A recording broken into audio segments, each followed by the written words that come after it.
A ver, bienvenidos a todos. Hoy, creo que este es el quinto miércoles, creo. Y bueno, les quiero agradecer a todos la presencia y les quiero agradecer muy fervorosamente a Paula de Marco, a Julieta Courtade y a Adriana Pérez Fournier eh, el hecho de que hayan trabajado, que se hayan puesto a trabajar para nosotros. Eh, yo valoro mucho eso, que se hayan puesto a trabajar para este espacio y les dejo la palabra. Gracias, Roberto. Bueno, Roberto nos invitó a que trabajáramos el tema del chiste, orientadas, el chiste, el humor y lo cómico, orientadas por dos puntos principales que eran cómo el significante toca el cuerpo y la langue. Si aparece la langue en el tema del chiste, cómo podría ser. Bueno, un poco eso orientó la lectura de las tres. Yo voy a trabajar el chiste y su relación con lo inconsciente, básicamente voy a puntuarlo desde el punto de vista técnico, desde el objetivo, la meta que tiene el chiste y desde el material en el que se basa. El chiste como una formación auténtica y legítima del inconsciente, que un poco ha sido menospreciado, digamos, incluso para Freud, dice Strachey o Strachey, no sé cómo se pronuncia, que, que es el texto que menos cita Freud eh, en sus escritos posteriores, entonces un poco lo abandonó, sin embargo, de la lectura, bueno, a mí me produjo sorpresas respecto a su importancia como formación del inconsciente. Bueno, en cuanto el aspecto técnico, en relación al chiste y el significante, Freud nos define el chiste como un juego de palabras que tiene como meta la ganancia de placer. A diferencia de otras formaciones del inconsciente, como el sueño, por ejemplo, que trata de evitar el displacer. Primer punto que me parece importante. Entonces, ganancia de placer directa en el chiste y juego de palabras. Una ganancia de placer que conlleva un mínimo de trabajo y de gasto de energía psíquica. La risa, efecto del significante en el cuerpo, nace cuando un monto de energía psíquica, dice Freud, antes empleado en la investidura de cierto campo psíquico, ha devenido inaplicable, de suerte que puede experimentar una libre descarga. Entonces, hay una carga psíquica que se libera libremente, valga la redundancia, eh, retirando la investidura de ciertas representaciones. Entonces en la risa están dadas las condiciones para que experimente libre descarga una suma de energía psíquica hasta ese momento empleada como investidura. Otro elemento importante de este juego de palabras es la introducción de lo cómico y la participación de un tercero. Dice Freud, es un requisito indispensable que participe un tercero, que es el que sanciona al chiste como tal. Hay tres elementos fundamentales en el chiste. Quien emite el chiste, el objeto del chiste y el que lo escucha y el que ríe. Si no ríe, no funciona como chiste. El chiste permite la ganancia de placer porque en él se manifiesta una investidura psíquica que estaba sofocada. En su aspecto económico, el efecto del chiste es inversamente proporcional, dice Freud, a la cantidad de trabajo que realiza esta tercera persona. Si debiera realizar un trabajo intelectual, se pierde la sorpresa, que es la dispensadora del placer. Dice Freud, la brevedad es el alma del chiste. Bien. Eso desde lo técnico. Desde el material que utiliza el chiste, bien. Los orígenes del material del chiste. La Lange es una pregunta. Siguiendo con la dimensión económica del chiste, Freud plantea que las palabras son un plástico material con el que puede emprenderse toda clase de cosas. Entre esas cosas se encuentra el chiste, cuyo mecanismo fundamental es la condensación, que puede resultar en una formación sustitutiva, como el ejemplo que él usa del familionario o familionarmente, en una modificación leve, resultando el chiste mejor mientras menos sea la modificación. Puede tomarse un mismo material de palabras y alterar solo su ordenamiento, mientras menor sea el cambio y más se reciba por ello la impresión de que un sentido diverso sea enunciado con las mismas palabras, mejor será el chiste en su aspecto técnico. Es decir, en el juego de palabras, en este cambio, mientras menor sea, mayor va a ser la ganancia, menor va a ser también el trabajo intelectual de aquel que oye el chiste. Yo había elegido un chiste que era: el día que se sepa cuántas personas con apellido Díaz hay en el mundo, se acabó todo. Tendremos los días contados. Bien. Entonces, el propósito originario del chiste es obtener en las palabras aquella misma ganancia de placer de que se era dueño en ese estadio del juego infantil. Allí el origen de el material que utiliza el chiste. Dice aquel estadio del juego infantil y que en el desarrollo intelectual le vamos poniendo diques. Para ello, Freud nos dirá que el chiste pudo producir en el curso del desarrollo, en la infancia, durante el juego, las condensaciones placenteras que luego en estadios más altos se realiza a través de la zambullida del pensamiento en el inconsciente. Es decir, el pensamiento se zambulle en el inconsciente, rastrea el material de este juego infantil de palabras, y de allí saca su material. Lo infantil sabemos que es la fuente de lo inconsciente, y los procesos de pensar inconscientes son los que en la infancia se establecieron de forma única y exclusiva. El pensamiento, que a los fines de la formación del chiste se zambulle en lo inconsciente, busca allí el viejo almácigo que antaño fue el solar del juego con palabras. Dice Freud, en la psicogénesis del chiste entonces se encuentra el juego infantil, pero no cualquier juego, sino el juego de palabras, en el que aflora en el niño el interés por aprender a emplear palabras, es decir, el juego está en aprender a emplear palabras y urdir pensamientos. Ese juego responde a una de las pulsiones que constriñen al niño a ejercitar sus capacidades. Al hacerlo tropieza con afectos placenteros que resultan de la repetición de lo semejante, del redescubrimiento de lo consabido, la homofonía, etc. Impulsa al niño a cultivar el juego y lo prosigue sin miramiento por el significado de las palabras y la trabazón de las oraciones.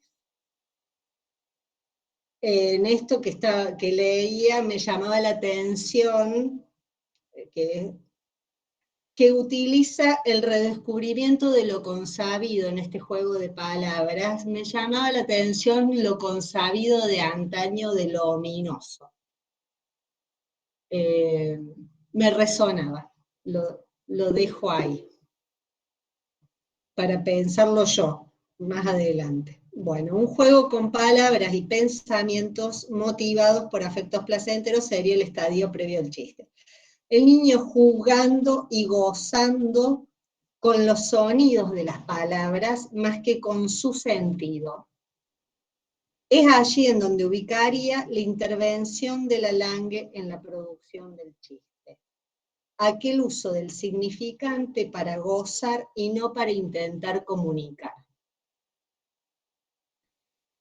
Existe una semejanza entre los efectos del chiste y la interpretación psicoanalítica, en la vía del sinsentido. Ambas se valen del significante con el destino de producir un efecto a nivel del goce, con un mínimo de gasto psíquico. En ambas tenemos dos tiempos, el del desconcierto y el de la iluminación. Por último, me interesa retomar esta relación que establece Freud entre el chiste y la estética, que la habías mencionado, Roberto, cuando traías a los filósofos. Freud plantea que los filósofos incluyen el chiste en lo cómico y este en la estética. En el representar estético, el goce se alcanza a través de la representación y no de la cosa en sí misma. Es decir, que tanto en el arte como en el chiste, algo de la pulsión se estetiza y permite la ganancia de placer. Eso es todo.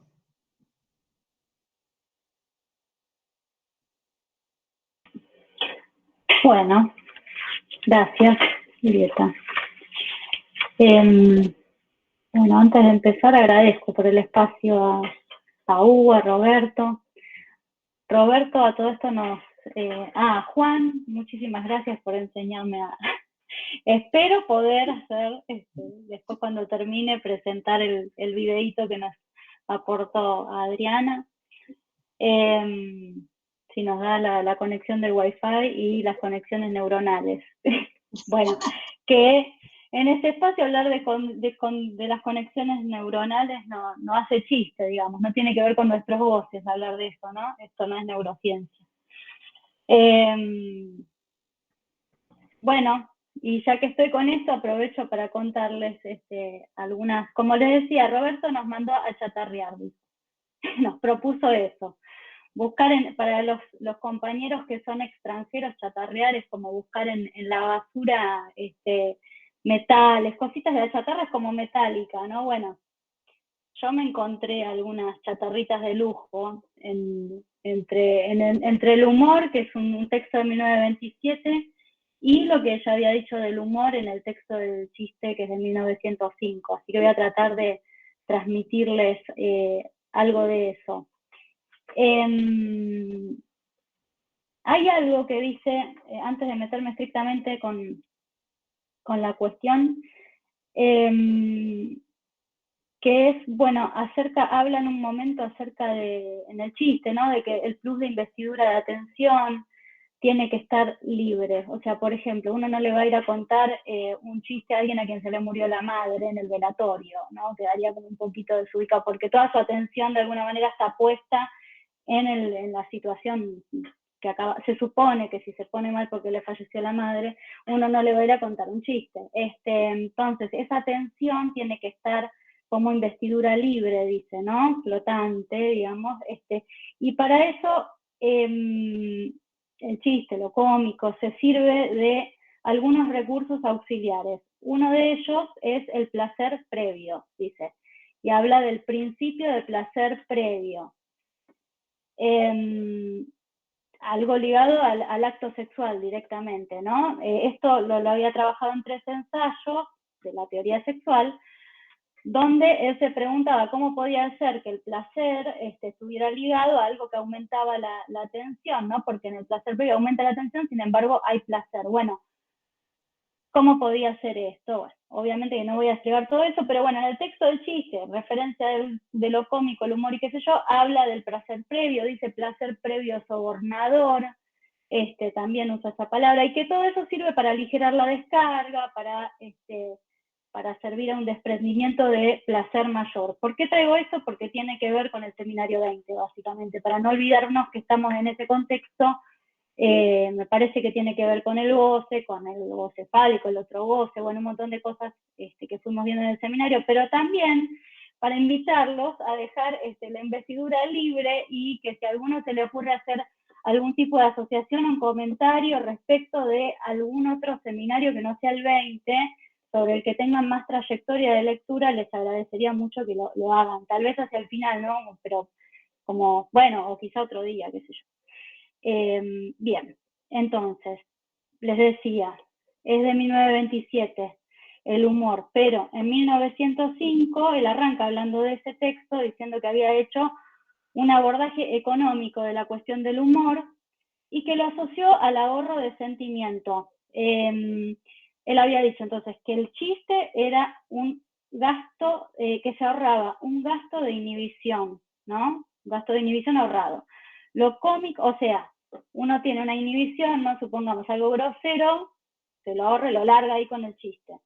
Lo cómico había un ahorro de gasto de representación, o sea, lo que se ahorra es algo más del orden de las palabras. Lo cómico está ligado más a la mímica, todos los gestos que uno agrega cuando habla, ¿no? Que bueno, un poquito, reduciéndolo mucho, sepan disculpar.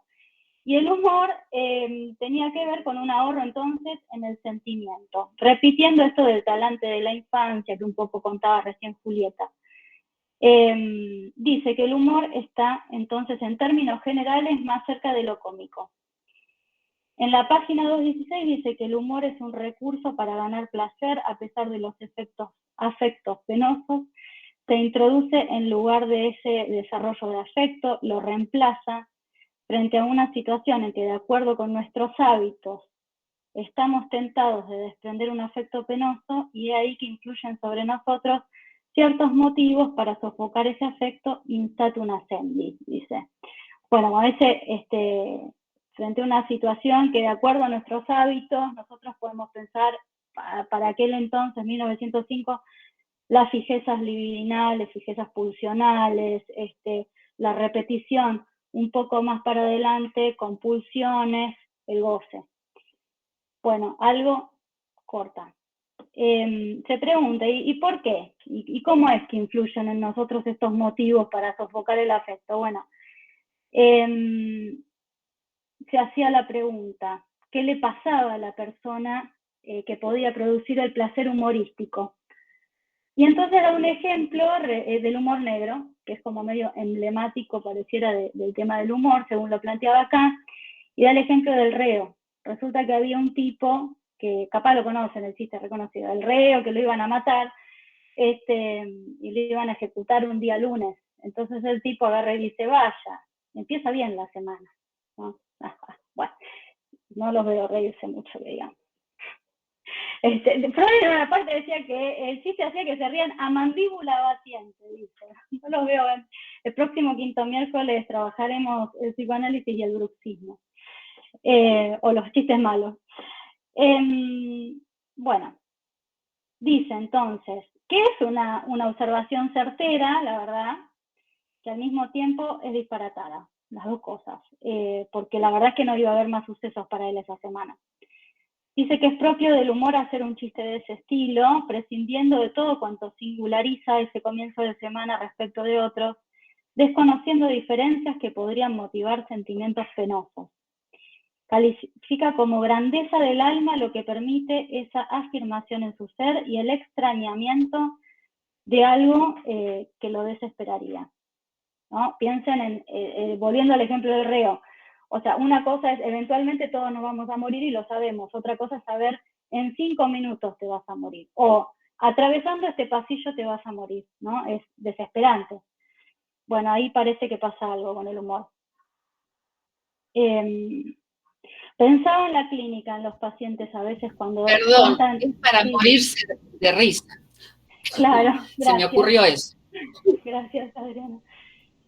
Los pacientes cuando vienen y dicen, algunos hacen uso de lo cómico, están hablando de algo dramático, ¿no? Y están jajaja, entre risitas, ¿no? Y qué sé yo.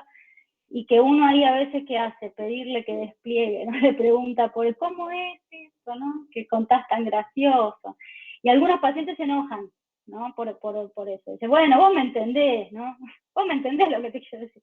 O algunos dicen, yo por eso quería que me toque una psicóloga más grande, porque vos sos muy joven y no entendés lo que yo te estoy... Bueno, claro, uno pide que hagan el gasto, que no se lo ahorren, y bueno, preferirían ahorrárselo, saltárselo. Bueno, nos metemos más en el tema del 1927, tomo 21 de Amor Ortu, estamos, es el mismo del Porvenir de una ilusión, del malestar en la cultura, es el mismo del fetichismo, también, bueno, estamos bien en nuestra temática del seminario 20, el goce y todo esto. Bueno, dice que el humor entonces se puede dirigir, se puede dirigir la actitud humorística hacia la propia persona o hacia otro, o sea, el humor se basa a sí mismo, si hay otro, se comparte con otro. Y se supone que esto brinda igual una ganancia de placer a los dos. Sobre el espectador dice que es quien ve al humorista en una situación que produce un afecto, deja que nazcan en él esas mociones de sentimiento. Pero va a decir que ese apronte de sentimiento recibe un desengaño, porque el otro, o sea, el humorista, no exterioriza un afecto, sino que hace una broma. Entonces, del gasto del sentimiento ahorrado produce el placer humorístico. No tiene dudas de que la esencia del humor consiste en ahorrarse afectos y en saltarse mediante una broma algunos sentimientos. Me hacía acordar a las aplicaciones cuando uno pone omitir, no, porque omitir y que instala, no, pasame el video de YouTube, omitamos el anuncio, bueno. Coinciden el humorista y el oyente imitó al humorista, usa esa palabra en el chiste. Se hace eco, dice también, de lo que sucedió en el humorista. Nosotros podríamos decir hay una resonancia, ¿no? Reubicándonos. ¿Qué ocurre dinámicamente en el humorista a raíz de la actitud humorística? Bueno, acá a mí se me hacían algunas preguntas otra vez sobre la clínica, ¿no? ¿Cómo llegan y cómo se van a veces los pacientes en la sesión, ¿no? Que a veces llegan como muy ensombrecidos, ¿no? De alguna manera. Y parece que algo sucede a lo largo de la sesión y algo cambia a nivel ¿no? Que bueno, que se ve en el cuerpo, o la sonrisa, ¿no? De pronto que aparece. A mí ahí se me armaba algo con el tema del placer previo, me preguntaba qué puede hacer un analista para propiciar, ¿no? En términos de esto de placer previo, de ayudar a liberar una tensión que derive en interrumpir la repetición, lo mortificante y todo eso. Bueno, si había algo que pudiera inventar, así como en el chiste el analista, o quién inventa ahí, ¿no? O capaz, bueno, cosas que se me ocurrían a mí, qué sé yo. Dice Freud que en el chiste y lo cómico, que son diferentes al humor, que no solo es liberador el humor y tiene algo de grandioso y patético, el chiste tiene un carácter rector, se pone al servicio de tendencias sofocadas, o sea, hay quizás más del lado de lo fálico en ese punto, no sé, del goce fálico. Atribuye lo grandioso al triunfo del narcisismo por la inatacabilidad del yo, que se rehúsa a sentir las afrentas de la realidad, que rehúsa dejarse constreñir al sufrimiento, se empecina en que los traumas del mundo exterior no pueden tocarlo y aún muestra que solo son para él ocasiones de ganancia de placer. Bueno. Entonces Freud dice, qué diferente hubiera sido que el tipo el reo, hubiera dicho, bueno, qué sé yo, muere gente todos los días, ¿qué va a hacer? ¿Qué importa que maten a alguien como yo? ¿Qué importa? Bueno, ya está. Bueno, eso hubiera sido sensato, dice, es del orden del sentido, ¿no? Está, bueno, sí, es una lectura posible, pero no trasunta, dice, la huella del humor, no produce los desplazamientos, no. El humor no es filosofía, no se logra siguiendo una hilación de pensamiento por la vía del sentido, digamos, no va por la cadena significante. Como lo cómico tiene que permanecer preconsciente o automático. Además, sería contrario al humor porque no es resignado, sino opositor, y supone el triunfo del yo y el del principio del placer también, dice. Bueno, es como una especie de militancia del humor, no sé si me va una cosa así. Bueno, no es lingüistería lo que dice acá, por lo que yo entendía, no sé. Lo considera la más elevada de las operaciones defensivas, ¿no? Que es correlato del reflejo de huida, la más elevada. Va a plantear que los rasgos de rechazo de la exigencia de la realidad y la imposición del principio del placer se aproximan a qué cosa que conocemos nosotros, los procesos regresivos o reaccionarios que encontramos en la psicopatología. es un método que la vida anímica ha desplegado a fin de sustraerse de la compulsión de padecimiento. El humor debe a ese nexo una dignidad, dice, que falta enteramente, por ejemplo, el chiste, pues este o bien solo sirve a la ganancia de placer o pone esta última al servicio de la agresión, decía él en el chiste, ¿no? Bueno, habla de la dignidad. Yo pensaba, se me ocurrió a mí, no sé, en la dignidad del síntoma, ¿no? La dignidad que tiene poder producir un síntoma como respuesta a algo. Y se me ocurría asociar el humor al síntoma. No sé si tiene que ver, pero si pudiera ser como algo de eso, no sé. Pensaba el humor como una especie de delirio no padeciente, no por la vía de la psicopatología, ¿no? Como una forma de restitución, pero que eventualmente permite hacer lazo. Por eso pensaba todo esto. Bueno, y acá viene una parte que fue la que a mí me parece que ilumina algo. Dice, cuando alguien adopta una actitud humorística hacia otro, se comporta como el adulto hacia el niño o niña. Actualicen, por favor, del 1900 a 2022. Discierne la nulidad de los intereses y sufrimientos que le parecen grandes al niño oyente, gana superioridad poniéndose en el lugar del adulto en la identificación padre, dice. Bueno, que para nosotros lo podemos pensar como función, obviamente, de la instancia parental, como él dice, bueno, ¿qué hace la función paterna ahí que pueda? Bueno, se hace dos preguntas, entonces, ¿cómo llega el humorista a ponerse en ese papel? Insisto, es un papel, usa esa palabra, a mí me sonaba como el papel del teatro, no es un estado zen el humor, una filosofía, como decía antes, es algo de un momento también, ¿no? Y si dirige el humor hacia la persona propia, digamos, ¿no? El propio humorista. ¿Tiene sentido decir que se trata a sí mismo como un niño y simultáneamente hace el papel del adulto? Bueno, tomando en cuenta las experiencias de la psicopatología, lo confirma. Hay una escisión. Habla en el chiste de una personalidad sin vida, cuando lo de la psiconeurosis está hablando, ¿no? Obtenemos entonces un esclarecimiento dinámico ahora de la actitud humorística cuando suponemos que consiste en que la persona del humorista debita el acento psíquico de su yo y lo traslada sobre su super yo. A este super yo, así hinchado, dice, el yo puede parecerle diminuto. A raíz de esta nueva distribución de energía, al super yo puede resultarle fácil sofocar las posibilidades de reacción del yo. Entonces, hay un desplazamiento de grandes investiduras, que él lo va a asociar ahí un poquito al enamoramiento, la paranoia, la alternancia entre manía y melancolía, las migraciones de investidura que también forman parte de la vida anímica normal. En el humor, el superyo rechaza la realidad y sirve a una ilusión.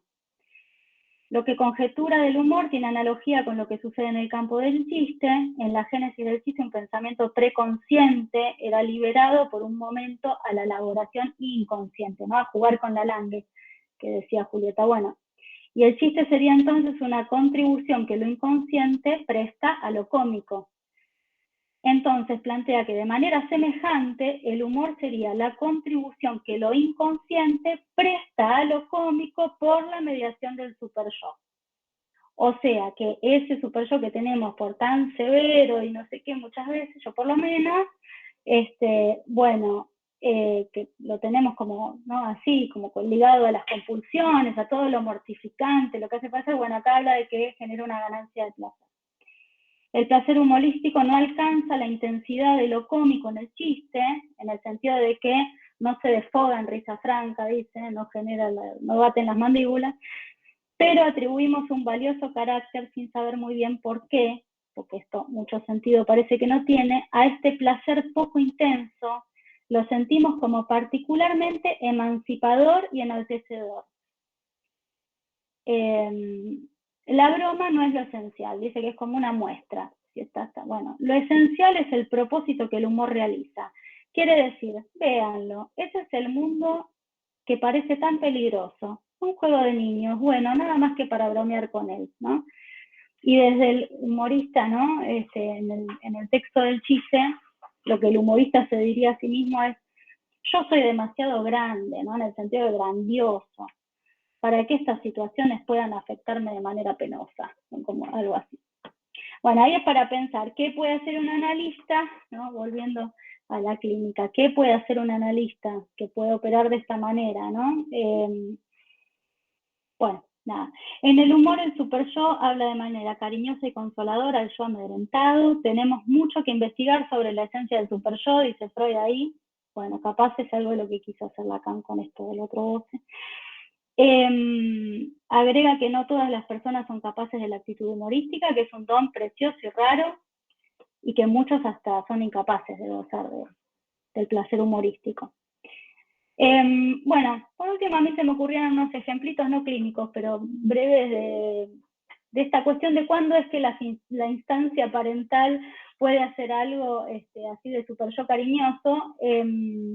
Y se me venían algunas escenas quizás donde el niño, claro, al no contar con el lenguaje ni con el discurso del amo, digamos, sino que está en esa etapa de la lengua y demás, las figuras parentales ahí tienen que inventar algo o valerse de un recurso del orden del invento. Por ejemplo, a la hora de dormir, un nene tiene que poder, o una nena, atravesar, ¿no?, los terrores nocturnos o qué sé yo, ese tipo de cosas, y ahí los papás ¿qué hacen? Sacan un cuentito, le leen algún invento propio, ¿no?, alguna cosa que ayude a que ese cuerpo pueda disponerse. Esto también, ¿no?, es hacer algo en la persona propia, o sea, no es hacer algo solo solamente, en la propia persona. Me parece que ahí hay algo como, a mí se me venía, no es por hacerme la que es inglés, ¿no?, pero se me venía una frase en inglés, no encontré una mejor traducción en español. Cuando en inglés se dice on his own o on her own, ¿no?, como si tuviera algo en el propio cuerpo, se me ocurrió también el ejemplo de la escolaridad. ¿Cuáles son esos inventos, esos artilugios que a veces los hacen las maestras, con títeres, qué sé yo, cosas, para que el niño pueda despegarse, ¿no?, de la mano de la mamá, atravesar eso que puede parecer un abismo, un vértigo, no sé, es con el cuerpo. Bueno, bien, hasta acá por ahora. Después tenía una anécdota, pero no, vamos a ir al video, si puedo, ¿no?, por supuesto. Espérense. Presentar.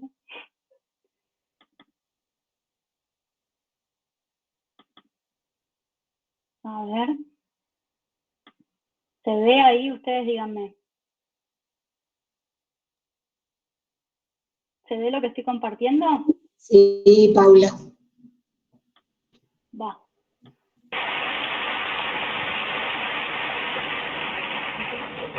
Tenemos...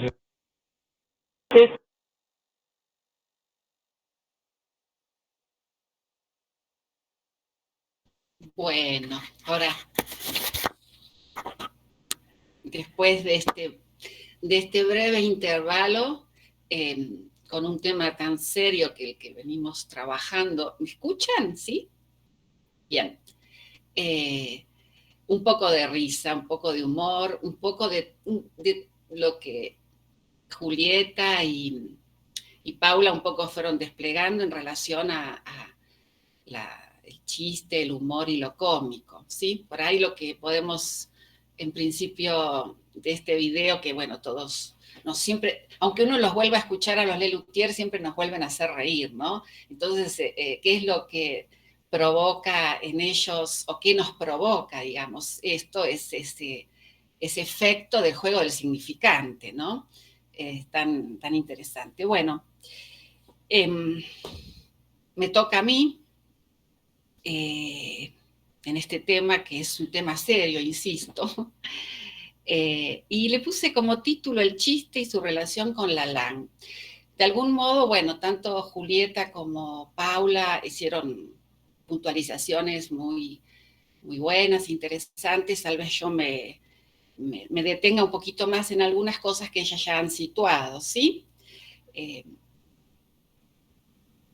Este esfuerzo de lectura premiada por el tiempo, diré, este libro que es El chiste y su relación con el inconsciente, que Roberto nos pidió que hiciéramos de chatarreras, no me fue tan fácil, Roberto. Lo había leído hace mucho, confieso que no todo, para mi bien, porque el todo suele en ocasiones traerme problemas. Todo esto en un intento de empalmar con lo que venimos trabajando en el seminario 20, que es un seminario complejo, pero con todo este esfuerzo denodado de Roberto y la interlocución de Hugo, aunque él dice que no sabe qué es eso de ser interlocutor, en este rastreo por el seminario 20, tratar de situar en qué puntos esto que llamamos lenguaje, aparato de goce, el lenguaje, causa de goce, lo podemos como ubicar en el chiste y su relación con el inconsciente, que claro, al leerlo uno ve el esfuerzo de Freud por tratar de dar cuenta del mecanismo del chiste y la motivación. Pensemos que, bueno, es de 1905, así como Paula indica que el texto del humor es de 1927, ya pasó mucha agua bajo el puente, es decir, pasó el más allá del principio del placer, el yo y el ello, es decir, que me parece que acá es todo un esfuerzo que hace Freud para tratar de transmitir este tema. Y también un esfuerzo para ubicarlo en esto que venimos viendo en el seminario 20, ¿no? Esto del uno, el uno solito, el enjambre de ese uno, la lan, y la lant. Lo digo yo con D final, que no es un lapsus mío que acabo de cometer, ni un neologismo como el creado por Lacan, sino el título de la película que yo no la vi, pero la voy a ver, pero me ocurrió, La La Land, que estuve buscando, ¿no? El título que lleva esa película y que es, dice, del diccionario de Merriam-Webster, un juego de palabras relacionado con el estado mental ensoñador y eufórico de las personas, que los aleja de las preocupaciones de sus vidas. Y justamente cuando vi esto dije, wow, esto es lo que Freud nos intenta demostrar con el chiste. Es decir, se empeña en demostrar la función del chiste. Por otro lado, este título de la película, como un agregadito, este land se refiere a la tierra. En español, el título de la película tiene un significado literal, siendo la de este latiguillo, cuando decimos o queremos tararear algo, decimos la, ¿no es cierto? Y como en un sentido como primario. Este latiguillo, por ende, una manera primaria de hacer música nosotros mismos, ¿sí? El nombre del tarareo y por ende, una manera primaria de hacer música nosotros mismos, el fin podría ser la tierra de la música. Por ahí cuando leí esto me resonaba justamente el título, creo que de las próximas jornadas de León, ¿no? ¿Es el cuerpo que habito, puede ser? ¿O es el título de otra pregunta, de otra película?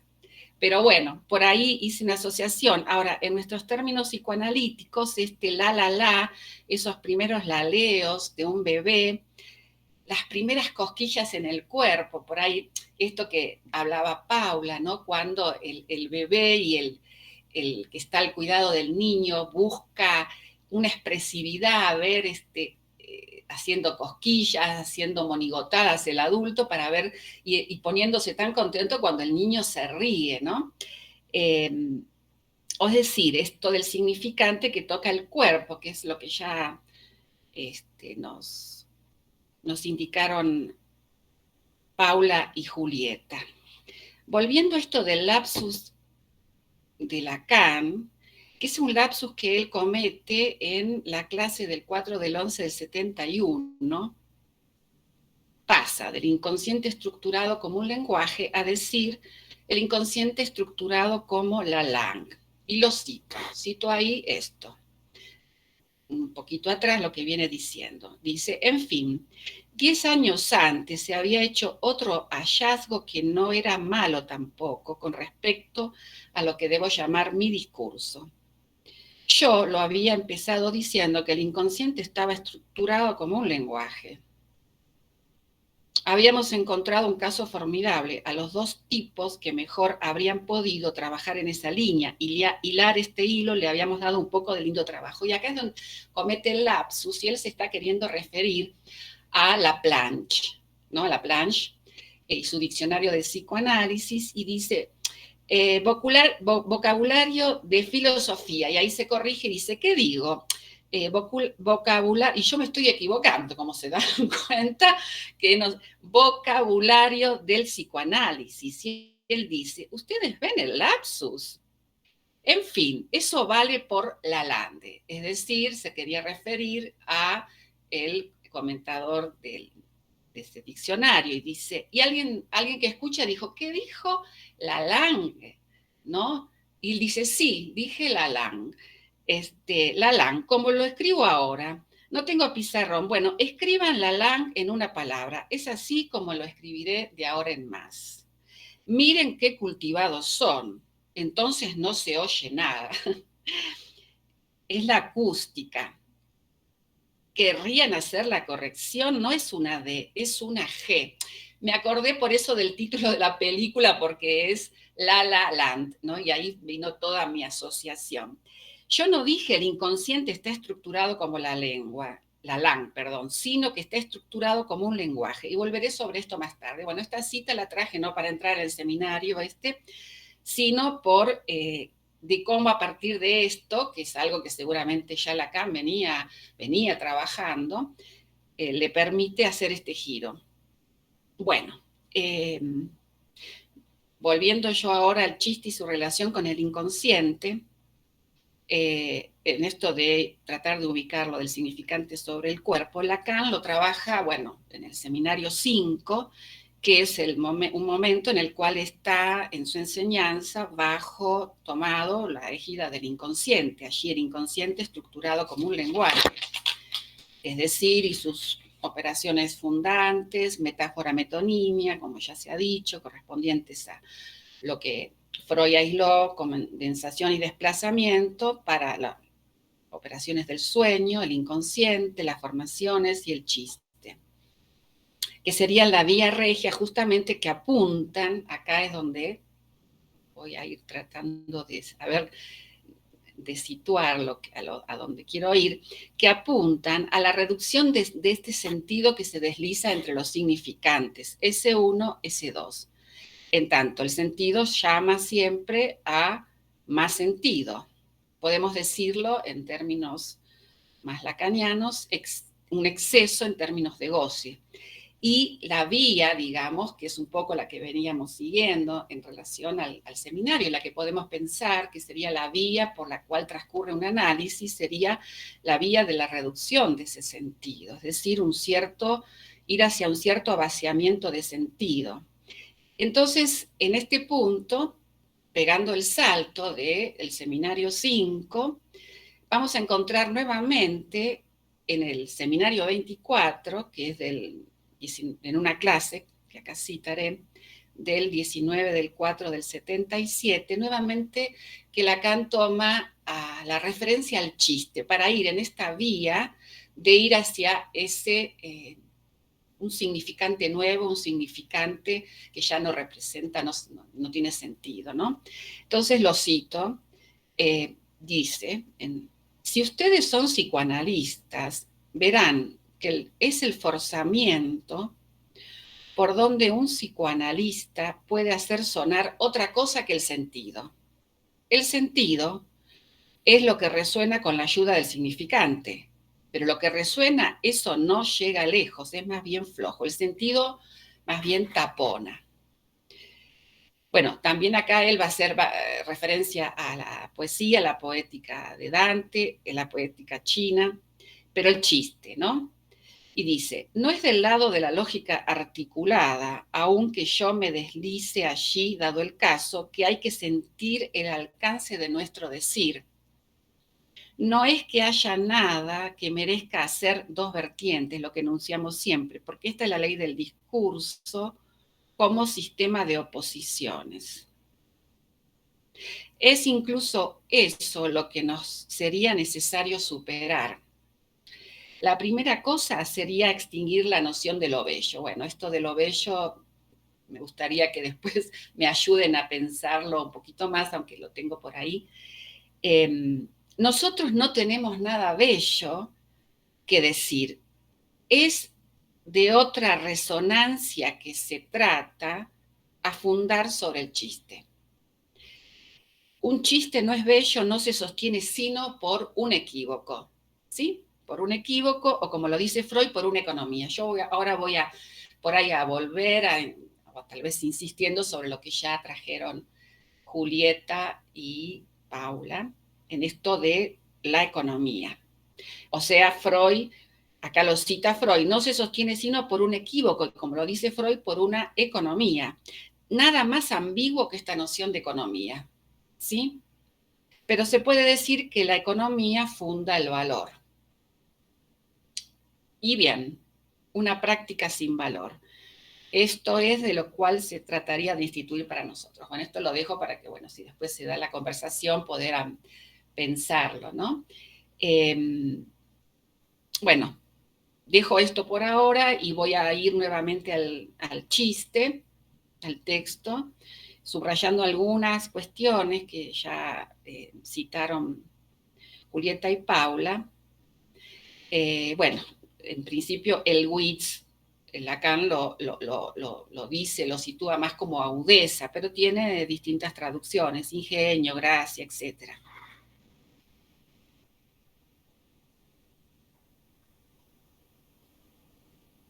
Entonces, en esto último que he señalado por Lacan, se trata de destacar de otra resonancia, como vimos, a fundar sobre el chiste que no se sostiene sino por el equívoco.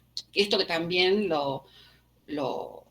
si lo llevamos, bueno, al plano de nuestra práctica, es donde ahí apunta la interpretación, al equívoco. Y en una economía de goces, luego refiere esto de que dijo, bueno, estoy repitiendo un poco lo que dijo lo que cité antes, ambiguo, que es esta noción de economía. Recordemos que esto de la economía, el punto de vista económico es algo que insiste en Freud, ¿no? Basta recordar el texto, el principio económico del masoquismo, ¿sí? Es decir, que no es poca cosa este tema en Freud y en el psicoanálisis, justamente. Entonces, esto, digamos, esto de lo económico, Freud, bueno, lo recorre a lo largo de este libro, poniendo el acento en términos de, como ya dijeron, gasto psíquico y ahorro de gastos, para dar cuenta de los efectos y motivos del chiste, y va a recurrir a múltiples ejemplos, va a hacer todo un esfuerzo por trata más bien, y después lo va a decir, de dar cuenta a través de distintos tipos de chistes cómo esto efectivamente es lo que funciona. El principio del ahorro y el gasto psíquico, que ya lo han desplegado. Va a hacer referencia, por ejemplo, a los chistes tendenciosos, a los inocentes. En un momento incluso como que se detiene, luego avanza y dice, no, con esto es un concepto un poco oscuro, esto de el gasto psíquico y el ahorro. Lo cito a Freud. No queremos recurrir en demasía a la especulación, aseverando que tanto para establecer como para conservar una inhibición psíquica se precisa de un gasto psíquico, y agrega que los dos casos del chiste tendencioso, acá lo va a referir cuando la satisfacción de la tendencia tropieza con un obstáculo exterior, que es sorteado por el chiste, y el otro caso es cuando una moción interna, una resistencia interna es vencida con el auxilio del chiste y cancelada la inhibición. O sea, en ambos casos se obtiene placer, va a decir. Dirás, será natural suponer que esta ganancia de placer corresponda al gasto psíquico ahorrado. Luego de esto indican que así como se encontró este principio de ahorro ya vislumbrado en el uso de menor número de palabras posibles, esto que antes se citó, es decir, ahí el alma del chiste tiene que ver con la brevedad, ¿no es cierto? Que esto va un poco en la línea de lo que dijimos al inicio, en cuanto a lo que sería esta operación reducción del sentido, digamos que en esto se corresponde.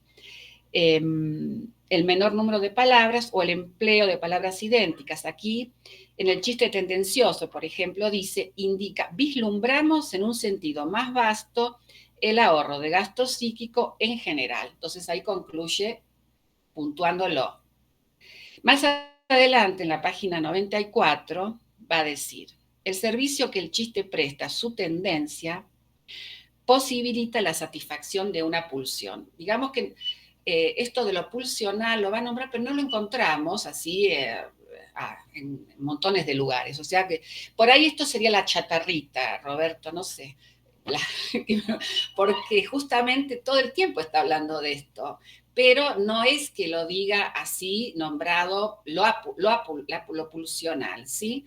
Es lo económico. Bueno, entonces por eso lo traje. Entonces, posibilite la satisfacción de una pulsión contra un obstáculo que se interpone en el camino. Y dirá, por fin se vuelve aquí palpable el servicio que el chiste presta a su tendencia. Bueno, Freud no se conforma con esto y continúa tratando de confirmar esta tesis en otras variedades de formas del chiste y el chiste inocente. Pero concluye lo mismo. Las distintas formas técnicas de que se vale el chiste, y lo va a referir esto en el capítulo, en la página 41, va a nombrar, bueno, la condensación, conformación de palabra mixta, con modificación, la múltiple acepción del mismo material, todo o parte, reordenamiento, modificación leve, y acá dice algo que llama la atención. Palabra plena y palabra vacía. Nos resuena de Lacan, justamente. ¿Ven? ¿Lo habrá sacado? ¿De dónde lo sacó Lacan? Primero lo dijo Freud. Esto que otra vez Roberto encontró la chatarraza. Es un truán, el tipo es un truán. Bueno, pero acá lo dice Freud, 1905, ¿viste? Lacan nació en 1901, ¿no? Bueno, entonces, palabra plena, palabra vacía. Bueno, luego sí, el doble sentido, nombre y significado material, significado metafórico y material, doble sentido propiamente dicho, juego de palabras, etc. Entonces, metáfora, metonimia, desplazamiento. En cuanto al desplazamiento, a ver cuánto me falta, espere, yo les dije que tengo problema con el todo, así que ustedes me dicen con el tiempo cómo vamos. Bien, sigo. En cuanto al desplazamiento, Freud dirá que lo esencial en ella es el desvío de la hilación de pensamiento, el desplazamiento del acento psíquico a un tema diverso del comenzado. Entonces, el chiste por desplazamiento es en alto grado independiente de la expresión literal. No depende de las palabras, sino de la hilación de pensamientos. El nexo utilizado por la sustitución puede ser una mera asonancia. A ver, esperen un segundo. Y luego acá hay un punto que Freud va a referir respecto al alivio, es decir, en estas distintas formas lingüísticas que va recorriendo Freud, en las que interviene el ahorro de gasto psíquico y el efecto liberador que provoca, por ejemplo, afiguración por lo contrario, alusión, el doble sentido, en tanto ese más de sentido que se despliega en la cadena significante que el chiste permite producir mediante una reducción del mismo, a la vez produce un alivio. Este era el punto que también separé, me parece, el alivio. El alivio y la resonancia que toca el cuerpo, la risa. Bueno, ya de la risa se ha hablado, hay muchos escritos, tratados sobre la risa, ¿no? Bergson, que acá lo nombra Freud, que creo que a Lacan no es partidario, pero bueno, no vamos a entrar en eso. Entonces, tomando frases del sentido común, haciendo alusión a la risa, se dice, bueno, hay risas y hay risas, ¿no es cierto? Hay risas. Alguien puede venir y contarle a alguien que escucha o que bien tuvo una ocurrencia surgida de sí mismo, dice, me muero de risa, me maté de risa, me cagué de risa. Lo escuchamos. Casi me pillo. Acá dicen pillo porque no dicen tantas malas palabras como en argentina. Yo tuve que cambiar un poquito mi modo de hablar acá, porque salvo pelotudo y boludo les gusta, ¿viste? Les encanta, pero hay otras cosas que no. Entonces, casi me meo de risa. ¿Qué más expresivo que esto en cuanto a algo que resonó? ¿Sí? Entonces, este alivio al que refiere Freud, que está en la página 150, al final del capítulo Los motivos del chiste, que es sobre el proceso social, este alivio lo relaciona también con el ahorro de gasto psíquico. Ese alivio puede ser, dice, momentáneo si lo ahorrado encuentra un uso en otro sitio. Y si es posible evitar, ahora, si es posible evitar el uso en otro lugar, entonces lo llama ahorro especial. Vuelve a transmudarse en un alivio general del gasto psíquico. Entonces, así con una mejor intelección de los procesos psíquicos del chiste, el factor del alivio reemplaza el del ahorro. Bueno, como dije, el tema de la risa es un punto muy amplio. Por acá el tema de la risa y la importancia también en cuanto aparece, como dijo Paula, en nuestra práctica, ya sea de nuestro lado o del lado del paciente. Por ejemplo, la risa si se trata de una psicosis. Y digamos, si supongamos que ese paciente está frente a la evaluación de un psiquiatra que tiene pegado al cuerpo el DSM. Y el paciente está tratando de indagar a ver en qué diagnóstico lo encaja. De repente el sujeto se ríe y dirá risa inmotivada, ¿no? Ahora, si nos vamos a nuestra clínica psicoanalítica, nuestra perspectiva es otra, no es inmotivada, tiene motivos, habrá que ver en cada caso si esas risas serán un modo de defensa ante voces que lo asedian o injurian. Y en el caso de, bueno, yendo a mi práctica, un paciente que atiendo hace pocos meses, que es una psicosis, él mismo hace referencia a su risa, ¿no? Diciendo que ahí cuando los demás lloran, él se ríe. Y describe una serie de situaciones. Por ejemplo, si la esposa le está contando algo donde para ella es algo que lo cuenta con llanto, y él tiene que contenerse porque le provoca risa. O cuando describe que pasaba frente a un hospital manejando su auto y en la puerta había una mujer a los gritos llorando y él adentro del carro empieza a lanzar una carcajada incontenible. Y sobre esto va a decir, es que yo tengo las emociones cruzadas, ¿no? Bueno, es un caso de psicosis y después un poco lo que también traía Paula, acá termino, otro paciente que en las primeras, hace muy poquito que lo atiendo, pero lo primero que trae dice que la vida es aburrida, pero se acompaña de una sonrisa, ¿no? O sea, de oreja a oreja, la vida es aburrida. Y en sus relatos, de repente, que no tienen nada de gracioso, por ejemplo, si está diciendo algo de la madre, algo que va en relación a una crítica a la madre, lo acompaña de una mueca, digamos, una expresividad enorme en su cara, que es una sonrisa, como se dice, de oreja a oreja, y un sonido, que digámoslo así. Esto se repite en algún momento, yo le pregunto y él dice, para hacerlo menos pesado, justamente, bueno, esto que veíamos un poco en los puntos.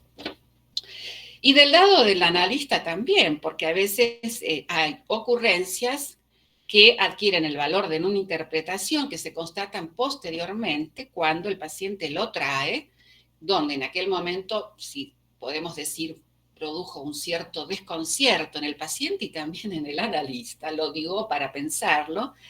Luego de un tiempo es que uno puede verificar que efectivamente ahí funcionó algo que resonó y tiene valor de interpretación, algo se ilumina, un poco tocando estos puntos que encontramos en Freud.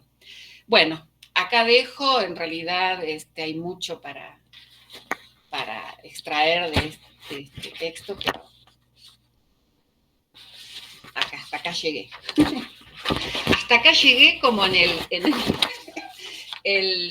lo que pusiste Juan Manuel en el blog, Freud manejando, ¿no? Hasta acá llegué.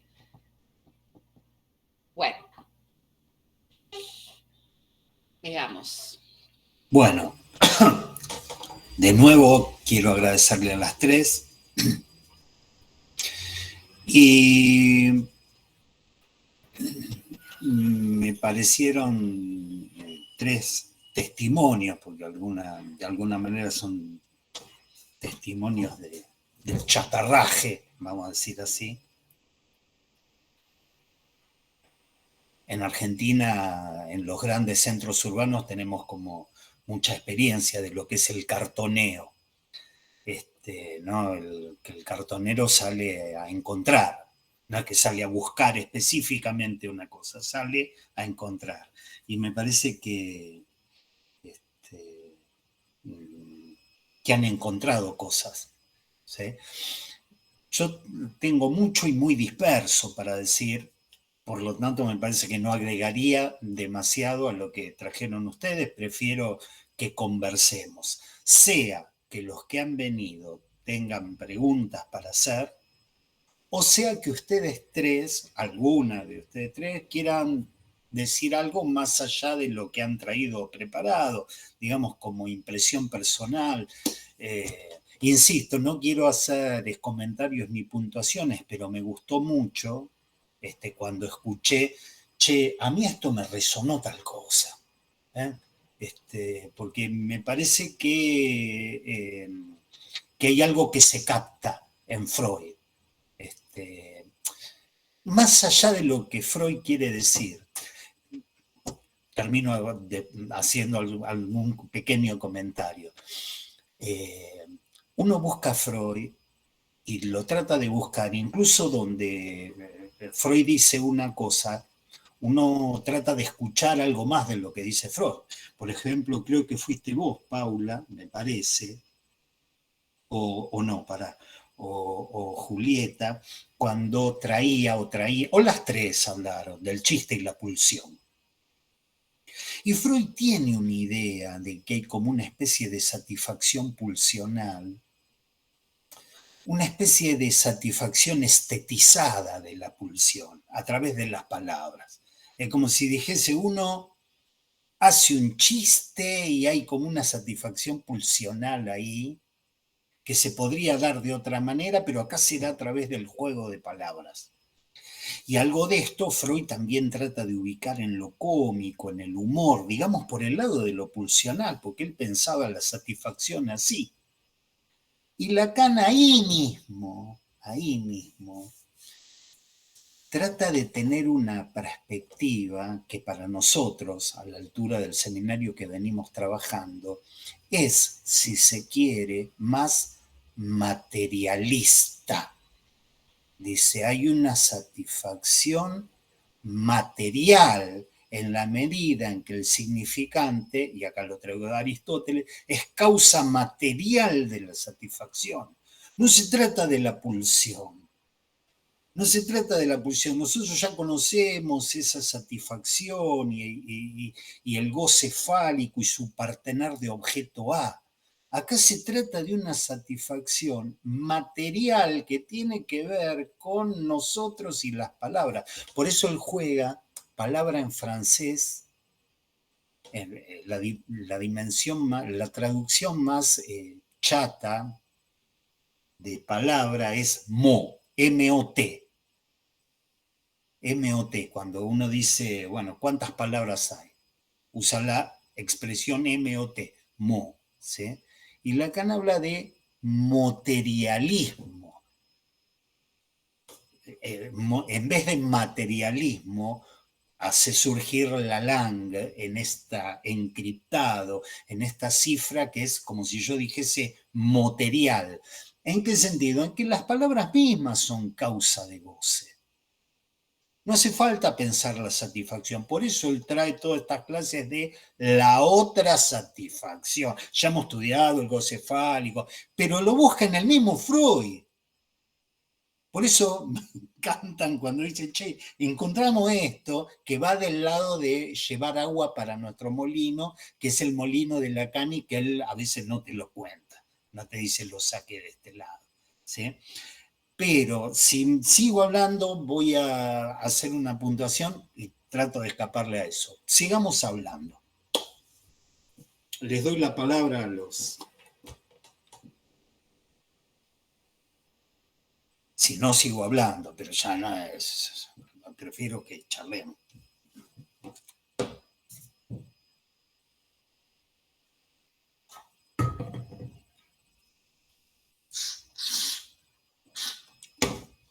Vos, Adriana, trajiste una anécdota, que es una anécdota muy indicativa. Yo la estaba notando mientras vos la decías. Yo la tengo, habría que ir a escuchar la grabación, pero la tengo un poco diferente.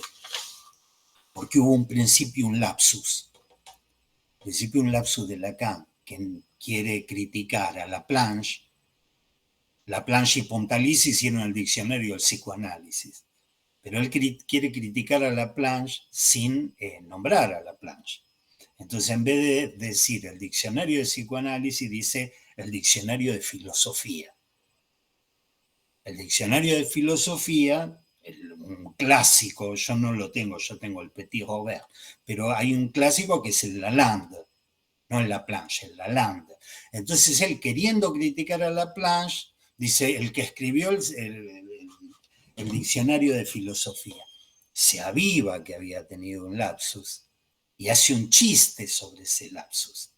Es un chiste que vendría a ser, la traducción es, esto realmente tendría que estar en un diccionario, ¿sí? Entonces dice, esto vale bien un Lalande. Es como decir, valdría esto, la verdad que este coso tendría que estar escrito en un... Y alguien que estaba escuchando,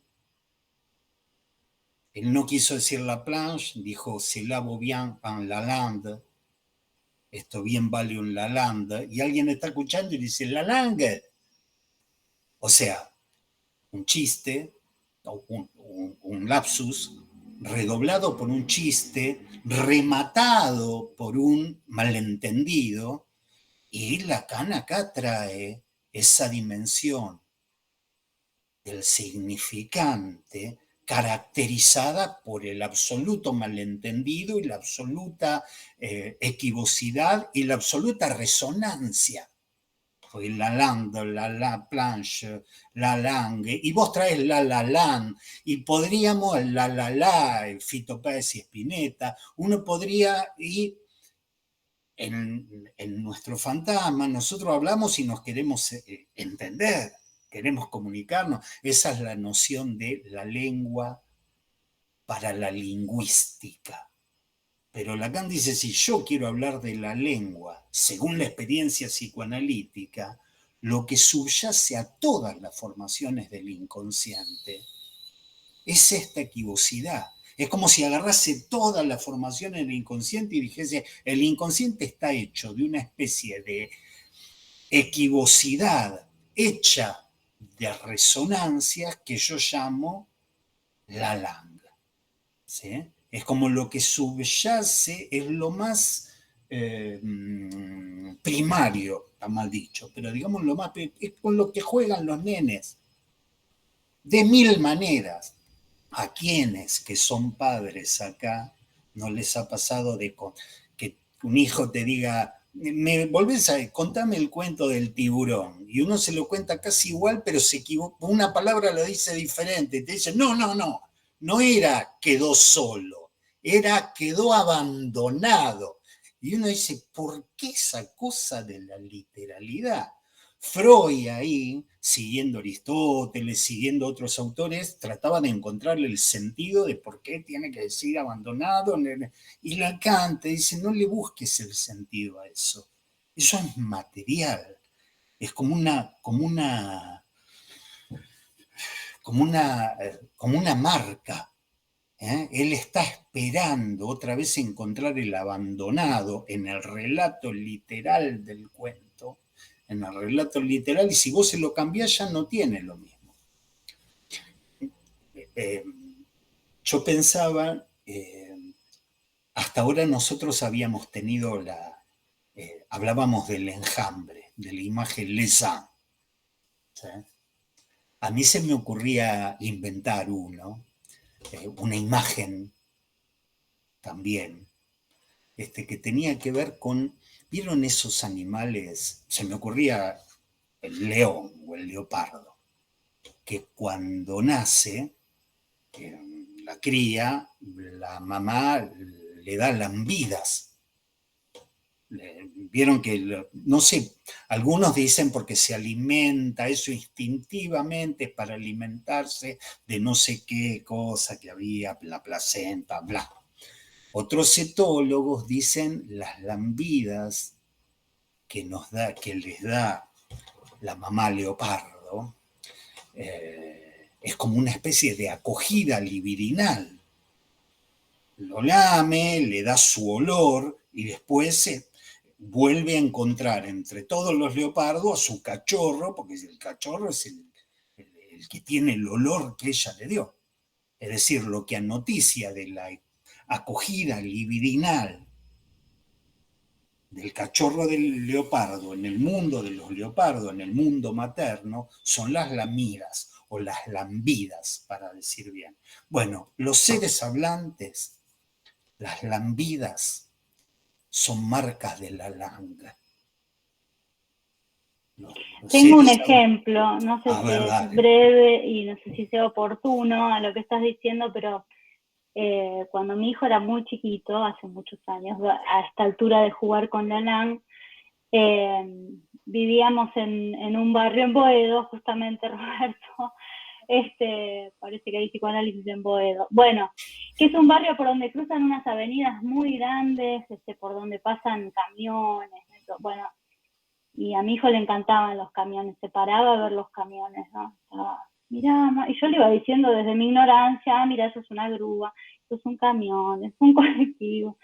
Pero él, lo que le encantaban eran los camiones, estaba adorado con eso. Y un día, un camión, mamá, no me iba diciendo así, un día se da vuelta, me mira y me dice, mamá, te quiero un camión. ¿No? No sé, como que me parece que en esto que repiten los nenes, ¿no? Como es repetir tal vez como la marca de una satisfacción, se me armaba una idea así, ¿no? No sé. Está perfecto, bueno, está perfecto. Porque son marcas de goce. Lo que uno no podría decir o podríamos discutir es si uno juega con la langa o si la langa juega con nosotros. Y somos una especie de marionetas de eso. Te quiero un camión, te dijo. Bueno, en la lengua que se habla en San Juan y Boedo, cuando una mina está muy fuerte, dice, tan camión, ¿sí? Pero en el hijo de Paula hay una marca, y acá le respondo, por ahí estaba María de los Ángeles. La lengua materna que vos preguntaba es la langa, porque camión para el hijo de Pau de Marco no es lo mismo que camión para mí. ¿Sí? Entonces uno dice, bueno, la lengua para la lingüística es una construcción social hecha de unidades arbitrarias que sirven para la comunicación. Lacan dice sí, pero en la experiencia psicoanalítica, la langa no sirve para la comunicación, no sirve. Son marcas de goce en nuestro encuentro con un decir, porque la langa habla por boca de quien le dijo que eso se llama camión y no grúa, ¿sí? Esa es la lengua materna, pero yo no conozco al hijo de ella, pero digamos lo que es camión para él y la marca como ejemplo lo estamos dando, ¿no? Entonces, puede ser traumático, porque de hecho lo es. Entonces uno dice, me picó el enjambre, ¿sí? Que es todo lo que Lacan juega con traumatismo. En vez de traumatismo, el agujero que te hizo la picadura del enjambre, o puede ser una lambida, ¿sí? Digo, porque si no, queda como que es solo un trauma,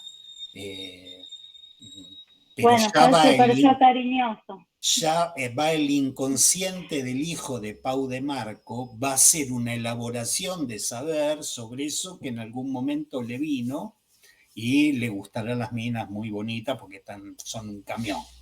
No sé si soy claro, porque Freud lo piensa como pulsión y Lacan el mismo fenómeno, la misma economía, el mismo punto de vista económico, lo piensa desde un lugar diferente. Dice, esta es otra satisfacción.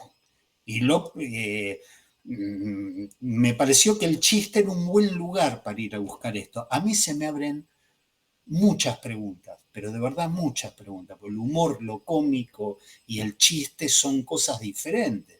Y a veces digo, che, Lacan no habrá empezado con los nudos a partir de estas cosas, donde de una manera opera la materialidad significante, en otra opera más el fantasma, en otra opera más la imagen. Se me abren muchas preguntas. Y me encantó esto del... Alguien cuenta un chiste o una humorada y te dice, venía un santiagueño caminando por el camino, ¿no? Y se cruzó. ¿Nunca les pasó que te están contando algo gracioso y vos te reís y le falta el remate? Le falta el remate a la anécdota, que uno dice, le falta el remate. Bueno, Freud decía, es placer previo, y se quedó un placer previo, le falta esa cosa de liberación que caracteriza el punto de vista económico de las tres modalidades de lo cómico, esa cosa de liberación cuando uno se pone a reír, ¿sí? Y me encantaron otras cosas que las tengo acá anotadas. El chiste y la interpretación. El chiste, digamos, el punto de vista de lo que de lo que se juega en el chiste, pero en la interpretación psicoanalítica. La cuestión económica en esa especie de... ¿cómo lo contaban? De liberación entre ese efecto de sinsentido que puede tener, por un lado, la interpretación, pero por otro lado, la caída de una identificación. La caída de una identificación es eso, es liberación de un quantum energético, lo digo en términos freudianos, que estuvo invistiendo cierta representación y a ese quantum libidinal se suelta de ahí y Freud diría, ahora está disponible para otros usos. Allí donde alguien se reconoció como la maltratada o como el no sé qué y estuvo identificado a eso, y Freud dice hay una investidura libidinal, de repente en determinado momento se empieza a reír, porque el analista dice sí, el maltratado, y uno mismo se empieza a reír de su propio sufrimiento, y ahí hay un afecto de liberación, que te reí de tu propia... ¿Se entiende? Digo, me parece muy rico lo que trajeron económico y me callo, al final tuve una hora hablando. No, esto que vos decís, Roberto, que lo comentábamos cuando nos reunimos, el efecto de liberación, digamos, para el que produce la ocurrencia, pero cuando está del lado del analista, el analista se sorprende con algo que tocó el cuerpo del otro, pero también toca el propio cuerpo. Esto para pensarlo, ¿no? Ajá. Ajá. De esto que decías que el humorista, que el que presencia al humorista de alguna manera también se pone en el lugar. ¿Te referís a esto? No sé, lo que pasa es que ahora que lo decís vos, podría ser, pero me parece que en tanto ese efecto de sorpresa que experimenta el analista frente a una ocurrencia, ¿sí? Porque bueno, la interpretación no es calculada, a veces, bueno, uno sigue una cierta línea, pero hay cosas que verdaderamente aparecen y uno se sorprende y toca algo también del otro lado, pero ¿qué pasa del lado del analista en ese momento? Pensaba en esto de cuando uno sigue cierta línea de desplazamiento, del sentido, y si esa, que a uno lo sorprende, justamente toca algo que va por la vía del el corte del sentido y el sinsentido, ¿no? Ujú. Bueno, él en un momento, a título de esto, habla del el tema del, que él lo pone con la psicopatología, el extrañamiento de la realidad. Sin embargo, habría que ver en qué punto hay un extrañamiento también del lado del analista en ese sentido, que al no ir por la vía del sentido, Ajá. ¿no? No sé, me parecía eso, como que Como algo que subjetiva al analista, vos decís, el analista sorprendido, ¿te entiendo bien por ese lado? sí, sorprendido, sí, sorprendido en cuanto a que va por fuera del sentido, sí. Yo pensaba como un cierto despertar del lado del analista, ¿no? Porque el analista puede estar como un poco adormecido en algún momento por el efecto del sentido que se desliza, y esto aparece como un cierto despertar en esa ocurrencia. No, se me ocurre ahora, ¿viste? Lo pienso en este punto, porque era lo que comentábamos cuando nos reuníamos, ¿no? Hablamos del otro lado, y de este lado en este punto. Bueno.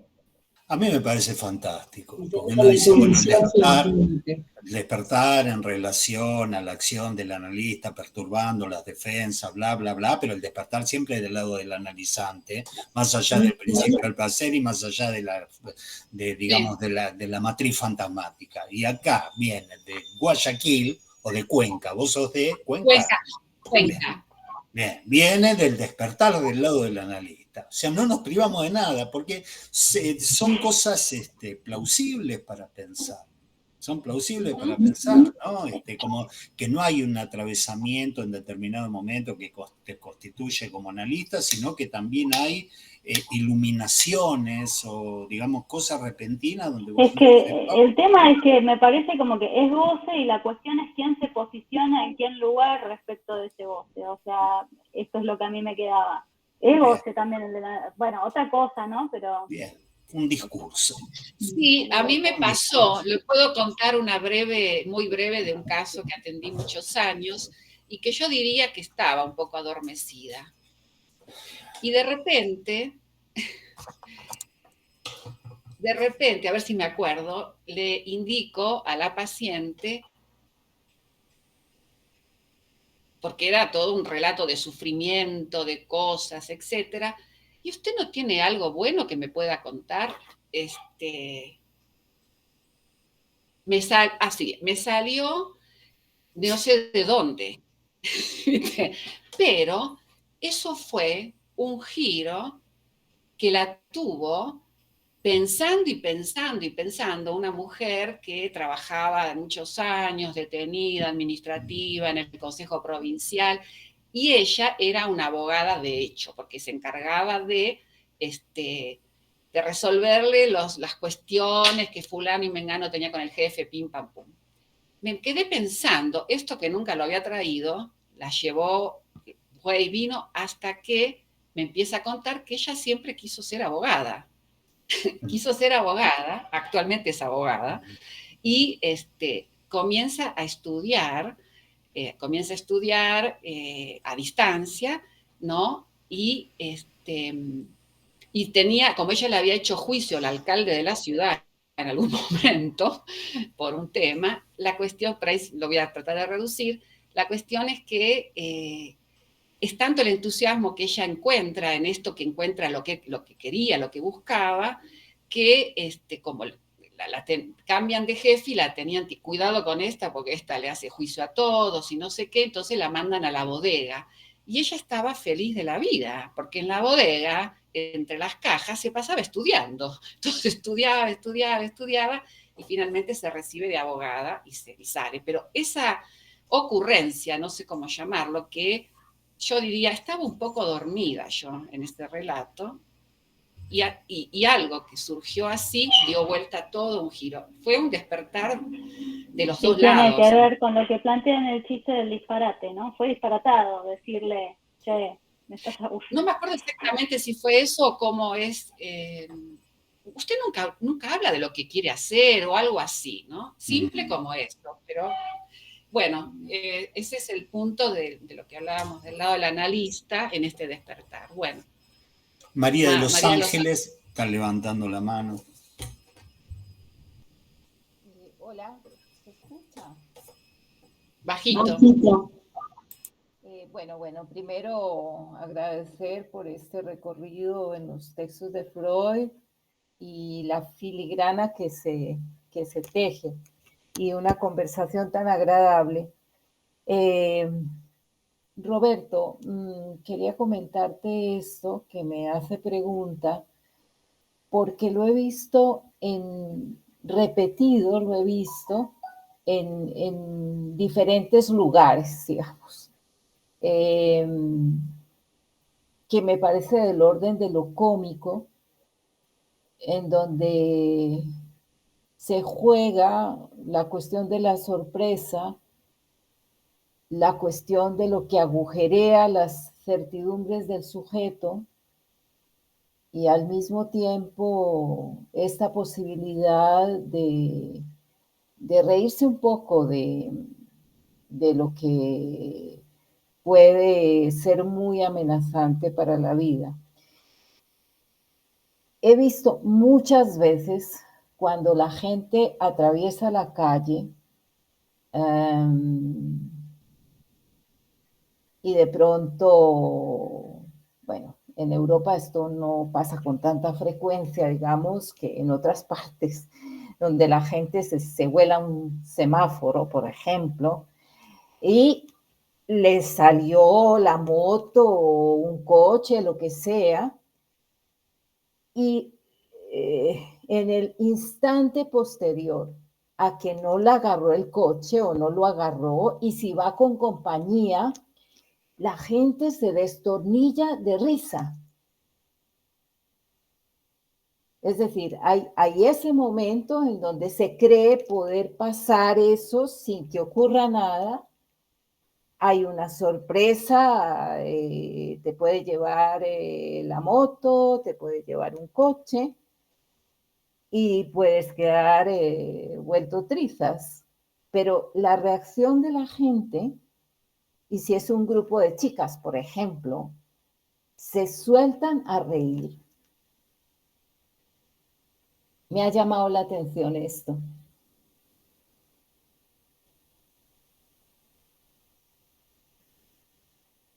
No sé si quieren contestar ustedes. Yo quiero, no recuerdo dónde fue que leí, que el origen de lo gracioso, por no decir chiste en este caso, lo cómico, tiene orígenes relacionados a la muerte y a la sexualidad, que básicamente, entiendo por el ejemplo que das María de los Ángeles, que haber sorteado a la muerte en ese punto produce una descarga, un alivio que se transforma en risa, que toma el cuerpo. Bueno, me parece que por ese lado. Yo la respuesta que tendría, vamos, estamos hablando de cuestiones así generales, pero trato de captar un poco la tónica de lo que sería reírse en una situación así, ¿sí? Porque por lo menos acá en Boedo no nos reímos, le rajamos una puteada, un insulto al de la moto. Pero Es más femenino eso, de reírse, de zafar de la desgracia.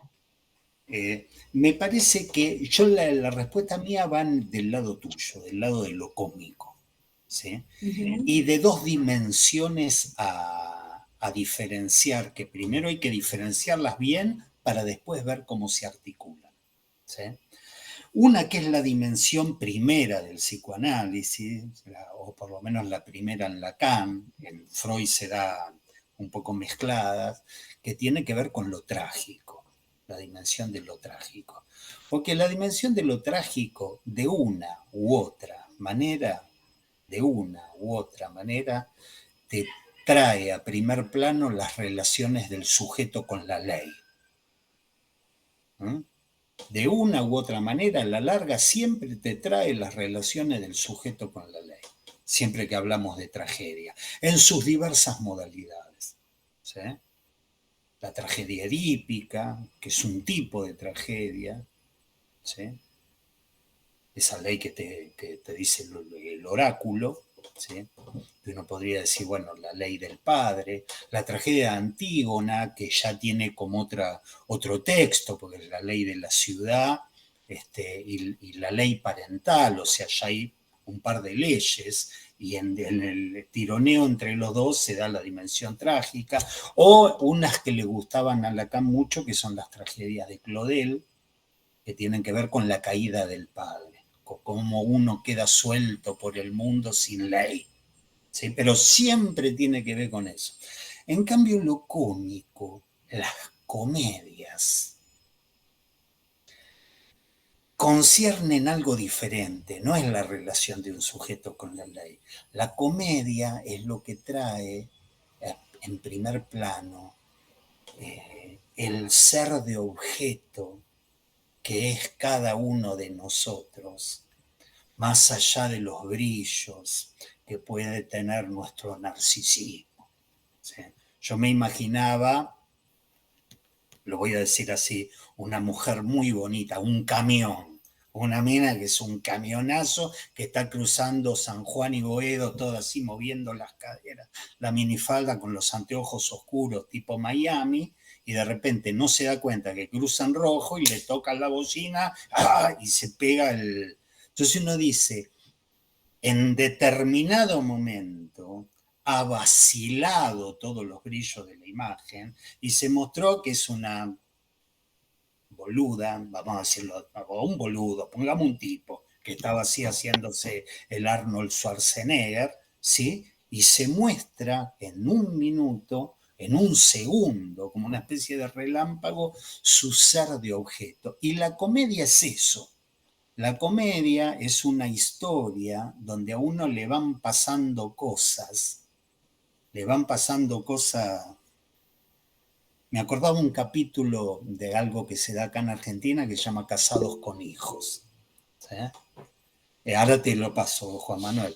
De repente... Ay, perdón, una cosita breve para María de Los Ángeles que preguntabas. Hay algo que leí en el libro del chiste que decía que la comparación entre lo que debió pasar y lo que realmente sucedió, eso es algo con lo que el chiste juega todo el tiempo. Eso causa gracia, hace reír. Entonces ahí hay una comparación interesante cuando hay casi un accidente y hace reír, pero como descarga. Ahora el humor, como yo lo vi, me parece que permitiría poder hacer algo del orden de lo cómico sin poner en riesgo la vida tanto, ¿no? Bueno. Yo lo imaginaba, vos decís, poner una cosa, o lo que pasó en el lugar de lo que debió pasar. Entonces, bueno, hay una definición de Dolina, acá en Argentina, de que lo que produce gracia es ver aparecer una cosa en el lugar de otra.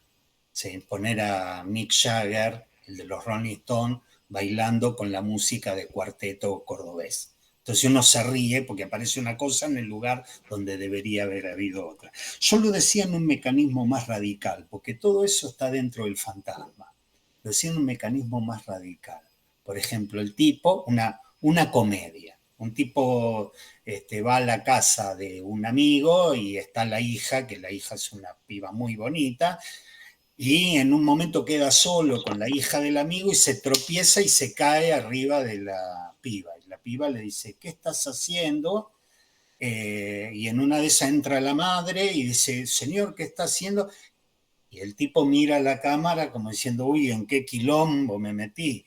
Y entonces llega alguien y dice, bueno, ahora te vamos a ir a la comisaría, aclarar esto, lo llevan a la comisaría y lo meten en una celda con 3 muchachones así grandotes que le dice, sos violador, sos Violeta. Y el tipo mira la cámara y dice, mamita querida. En cada escena no se va articulando Menofí, no se va articulando la castración. En cada escena se va consumando un destino de objeto. Y eso que es enormemente angustiante, porque que se consume un destino de objeto es la definición de la angustia. Por eso uno dice, alguien que está ciego va a hacer un pasaje al acto o un acting out, ¿sí? El punto es esta coyuntura por la cual, ante la angustia, te reís, produce un efecto cómico. Es como una aparición del objeto en la escena, ¿sí? Es una aparición del objeto en la escena que en lugar de producir angustia, produce comicidad. No sé si va en la línea de lo que vos venías planteando, ¿sí? Que no tiene que ver con la sustitución de una cosa por otra, una cosa en el lugar de la otra, sino una especie de que la gente se ríe, larga la carcajada,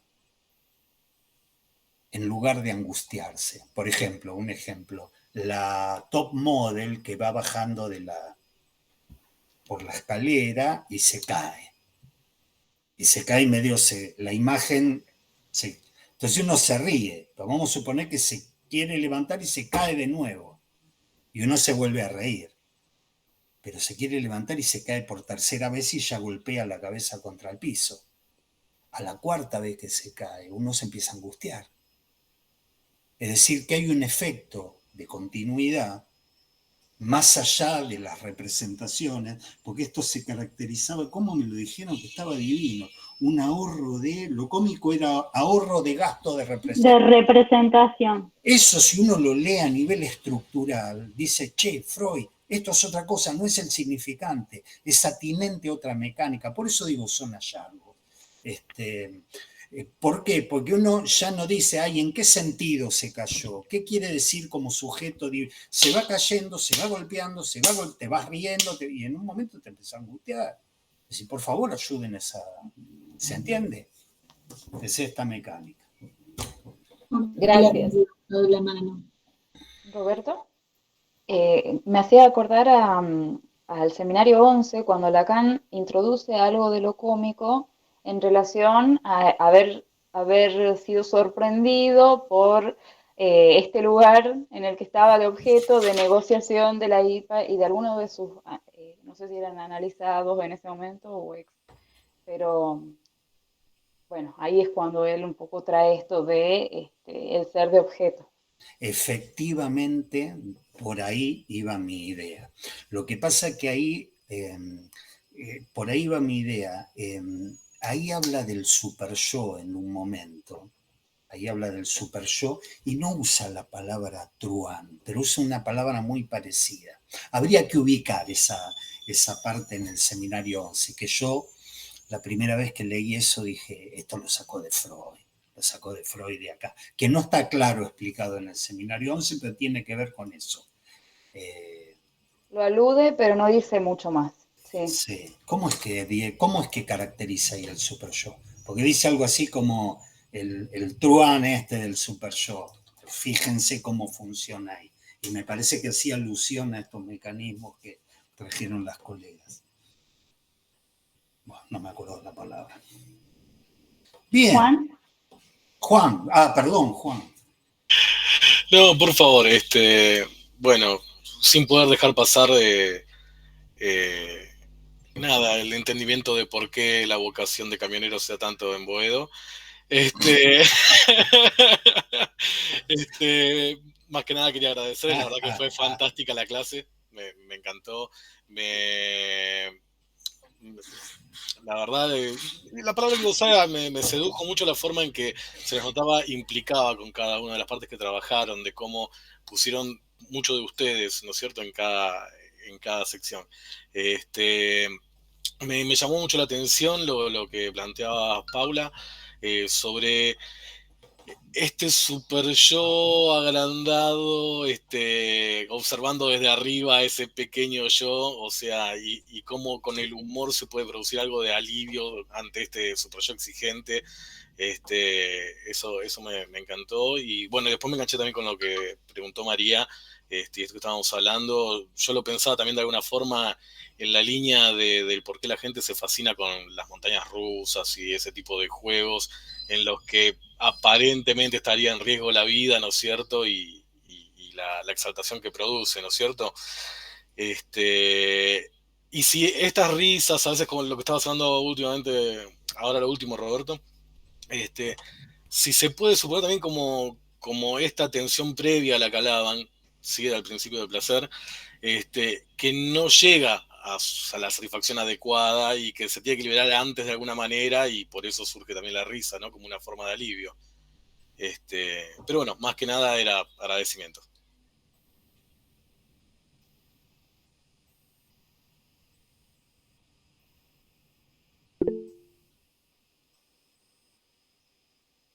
¿Alguien quiere responder? María de los Ángeles de nuevo ha levantado la mano. No, bueno. me trajo una asociación, Juan Manuel, esta película que es formidable, La nave va, la nave va. Fellini. Y hay esta tensión que decías, Juan Manuel, esta tensión fortísima cuando están todos ellos, cada uno en su despliegue de la voz, y viene el bajo y están todos en la cocina, y es un bajo que te llega como hasta, mejor dicho, te atraviesa. ¿Y cuál es la sorpresa? Que todo el mundo está, pues, ¿hasta dónde va a llegar este bajo? Y de pronto te encuentras con esa imagen de la gallina que se va durmiendo. Es absolutamente increíble, o sea, es una competencia ahí entre los cantantes con la maestría de su voz, cuál hace más, cuál llega más. Y hay esto, es decir, el bajo, y pasa a la imagen del efecto en una gallina que literalmente la gallina se empieza a dormir, ¿no? Y el efecto cómico formidable que eso produce. Es una escena de maestría en relación a lo cómico. Me hizo pensar lo que dijiste, Juan Manuel. Gente, vamos a tener que dejar acá, son casi las 3 de la tarde, les agradezco a las 3. Y Gracias. si quieren escribir algo para el blog, bienvenido sea. Les mando un beso.